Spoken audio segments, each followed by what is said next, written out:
Well, can I take the opportunity to share with you more about Professor Ho, who joins Steve on stage in just a short while from now?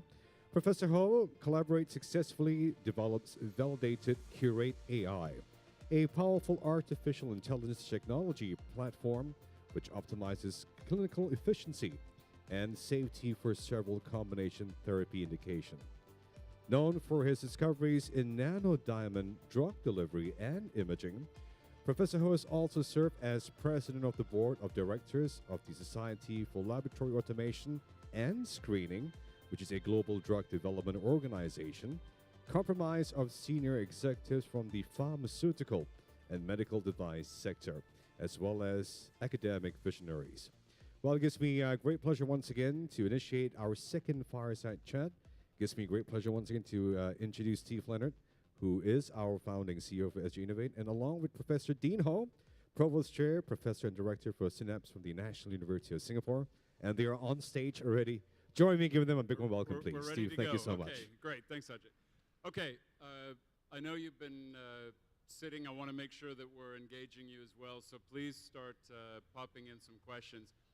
I asked Dean to be here with us today because I think he's an amazing intersection of academia, entrepreneurship, physician. So I think there's a lot of really interesting things here, and I want to make sure that we have a chance to talk together with you. So what I'm going to do is just start off by asking Dean you want to just share a little bit about you, because I know you're recently in Singapore now, just got to Singapore. Share a little bit so that people know who you are. So thanks for having me here. I arrived to Singapore 3 months ago from UCLA.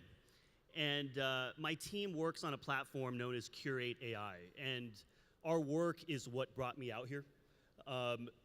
Basically, 100% of what we do in my lab is now clinical stage. So all of our tech is inhuman. And about 2 years ago, we ran a trial where we were optimizing the prevention of rejection for liver transplant patients. And with that study, we were able to discharge our patients with the Curate AI about a month early compared to standard of care. So today I've heard things about, how can we implement or integrate these technologies into the healthcare in the chain. And so if you're talking about getting patients out about a month early, you're talking about cutting out hundreds of thousands of dollars in cost, right? At UCLA, it's about $10,000 a day for the ICU, so take 30 days off. But even beyond the cost, these are patients that would now not be exposed to these community-acquired infections that will cause other issues down the road. And so the reason we're here is so that we can integrate these technologies with our colleagues in the healthcare system in a more streamlined fashion. Okay, so what I want to do is now ask you to help us think about personal medicine and precision medicine. There's a lot of discussion about stratifying and if we can use tools to get people into groups, and then we think about treating those groups. I know your vision is N equals 1. Do you want to share a bit about how you think that's possible?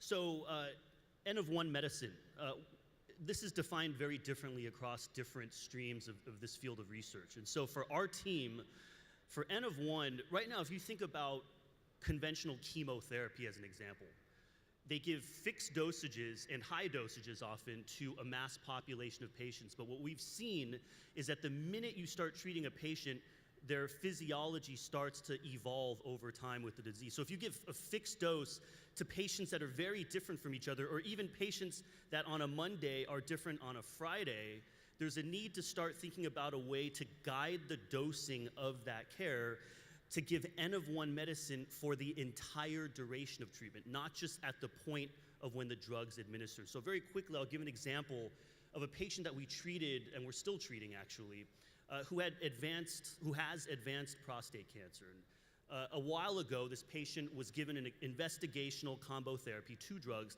and frankly, the patient was responding, right? Was responding pretty well. PSA was the readout as well as imaging. But the tolerability or the toxicity was an issue. And so when we implemented the Curate, the team approached us, we were able to identify a 50% reduction in the dose of the investigational drug to increase efficacy, right? So if you think about oncology, dropping the dose is very common to manage tox. But what if you could drop the dose to increase efficacy?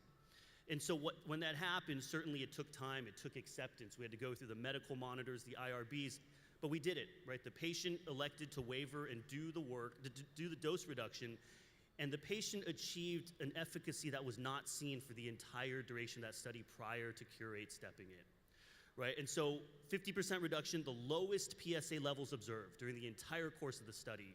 And if you flash forward, the patient has been treated with Curate for now about 17 months straight, and is the only patient really out there that's still being treated on this investigational regimen, and the imaging shows that the tumors are getting smaller with this ultra-low dosing over time, right? So it's not just about reducing the dose, it's about increasing the efficacy, and we're dynamically changing these dosages over time. So for us, N of 1 is optimizing a patient's care using only their own data for the entire duration of treatment. So how does that work then when we think about a future healthcare model? How do payers, how do administrators, I mean, it sounds like you're working in an environment that's very supportive of new ideas and new approaches. How does this scale? So in terms of scaling, our team believes very firmly that technology is only as useful as the person that uses it at the end and continues to use it over time. And so a question we commonly get is, how long does it take for you to select your dosing for the patients? You know, how much does this cost? And so I've got someone in the audience, Theo, on my team. We're actually treating a bunch of other patients right now for transplant as well. If we get the patient's data, which for us, by the way, we don't need their demographics, we don't use their genomics, we use their efficacy and safety. The minute we get their data, in less than 1 second, we know their next dose, all right? And for that reason, we can also scale this because we've built an app so that we can streamline this. And so in terms of cost, we have optimized patient care for the cost of getting a couple extra blood draws. All right, so you're talking about a few $100s extra. We're able to calibrate the patient faster, but we're fully integrated with standard of care. For transplant, we actually didn't need any extra blood draws. We were able to get them within their target ranges to prevent rejection and ultimately discharge a month earlier. So everything we do is built with the mindset of being able to successfully integrate this into the standard of care, but to derive a new optimum, right? To really reach that optimum in a sustained fashion with the standard of care. So there's a couple of things here, and it has to do with DNA. You may have just touched on it, but let me ask it nonetheless. Is DNA testing the future of personalized medicine? So that's an interesting one because, you know, with Curate AI, we don't use the genomics. We directly, if you line up 100 people with similar genomics and you give them the same drugs, there's a lot of other confounding factors, right? Their PKs are different. There may be on other therapies, so on and so forth. And so we actually correlate between the drug and the dose straight to efficacy. However, we don't ignore the biology, right? Using mechanism to try to find a global optimum is prohibitively challenging. So our tech globally optimizes first, then we look into the mechanism that drove that optimization. We also partner with people that use genomics to help us pick the drugs in the first place from which we then optimize the dose. So we don't ignore the genomics. In fact, we partner with the genomics. I think that we're able to empower genome-guided drug selection because after you pick the drugs, you still need to know the dose. The dose has a profound impact on efficacy, right? And so I think that's a true partnership where we can work with the genomic side, and we do. All right, I want to make a little bit of a pivot here because I know you're a nano guy, right? So I'm gonna, before I come on to nano diamonds, there's a question here about nanobots. So will nanobots in our body help us get enough information that we can essentially stay healthy? I'll paraphrase, but predictive medicine, back to the earlier panel, health, not treatment, nanobots. So, you know, I don't work in nanobots. At the end of the day, in this case, the nanobots are being questioned in the context of diagnostics. And so I think diagnostics are as powerful as how well they can inform things like treatment progress over time. And so if you think about how we treat our patients, we do serial or sequential readouts of how the patient's responding to the treatment so that we can dynamically optimize. If nanobots are to be explored, Cost matters. The ability for them to sustain their activity in a body matters, right? And so at the end of the day, if they can in fact be implemented, that's a whole separate question. And at the end of the day, it's a question of if patients want nanobots in them, or if clinicians want to use it. If down the road there is a way, be it nanobot or not, that allows a clinician or teams like ours to monitor treatment progress over time in a consistent fashion to inform things like dose modulation, they could be important for enhancing predictive power. Okay, man, we're gonna have to, I'm gonna do quick and fast here, right? Let's do it. Can we perform genome-wide associative studies in Singapore? Not much local data available. Yeah, I think it's possible. It's just going to take time. And then with that data, I think it's going to be very useful to pair these types of studies with novel AI, deep tech-driven drug design technologies to make subpopulation optimized therapeutics. That's what really excites me. Microbiomic data, the next frontier. I have a meeting tomorrow talking about using Curate to optimize the microbiome environment as it relates to things like hypertension. So I think that, again, the ability to optimize in the context of finding the right therapies at the right time, I think it's exciting, and microbiome's an area for that. How can advances in medtech become available to the masses, right? Is this sort of, to paraphrase, is this for wealthy individuals that can afford superior healthcare? So I think this is where engaging the stakeholders matters, and again, why we're here. So if I get to regulatory, first you got to clear that hurdle. Regulatory is a contact sport. I think we met with HSA during our first week here. And what I loved about that meeting is that we are meeting with regulators, but in addition to being regulators, they were there to learn with us, right, as we explained our technology. And it was, we had a great time having them understand what we did. And in terms of broadly implementing something, you need the same discussions with the institutions that are there to do implementation. So across the board, contact sports is why we're here. Okay, progression in AI that can address emotional or mental health of patients. You've talked a lot about data. How do we think about other aspects? So the day after we published our liver transplant study 2 years ago, we were approached by a psychiatrist. And their number one issue was they play a lot with different drug compositions, and it's kind of trial and error. They're titrating dosages over time. I think AI certainly has a place in mental health. I think the importance is the development of more robust readouts that are more objective to how the patient is responding. And there are scoring systems that are being developed over time, but I certainly think there's a role there. Okay, how can we use AI to analyze DNA to determine a person's genetic predisposition and try and intervene preventatively? I think, in terms of DNA analysis, there's really neat deep learning work that's being done by a lot of our colleagues in Singapore and worldwide. I think after the DNA analysis is done and the drugs are selected, this is where this sustained partnership occurs between the bio side and the technology side, right? When you look at a lot of these industries that are emerging, like the MEMS industry, microelectromechanical systems, it's enough to say, hey, look, can we use the genome to pick drugs? But you have to finish the story. After you pick the drugs, you have to figure out a way to give them in a way that sustains their efficacy. And so we like to look at the whole story. And so, DNA plus Curate AI plus other AI technologies, it's a suite of technologies that will ultimately optimize care for the entire duration. What are some of the technical and or business challenges as you take a look at an AI-enabled personal medicine future? I think from the business side, it really sometimes takes a while to connect in terms of what's possible, right, with the technologies that are being developed. I'll give you an example. When we were first doing our fundraising, this was a couple of years ago, we were talking about interrogating this virtually infinite parameter space, right? If you take 30 drugs, and I can tell you quickly, out of these 30 drugs, what the optimum drug dose ratio is, which drugs plus which dosing can be, and we can do it within a few days. We show the data, right? the potential investor looks at this and says, hey, this is really neat. And then 10 minutes later, they forget that this is actual data and it's not modeled or predicted or estimated.